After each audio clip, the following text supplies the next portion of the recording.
You're listening to the Daily Sales Tips Podcast, and I'm your host, Scott Ingram. I had an experience recently that really showed me that imposter syndrome is a very real thing that affects almost everyone.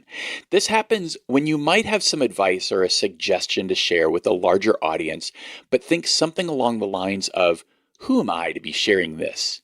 You'd be surprised how many of the top 1% level performers that I've interviewed on the Sales Success Stories podcast who think this way.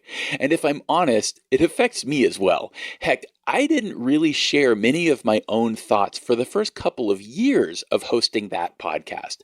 Instead, I just focused on other people and their stories and just asked the questions.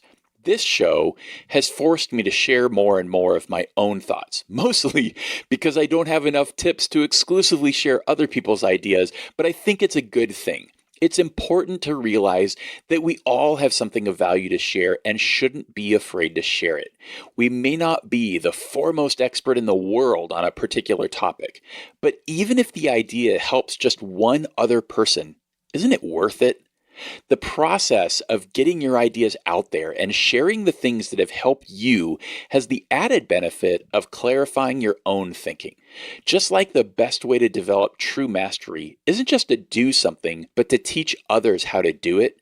So if you find yourself thinking you're an imposter, know that it is super common. You're not alone, and you should share because it will help others and you'll help yourself in the process.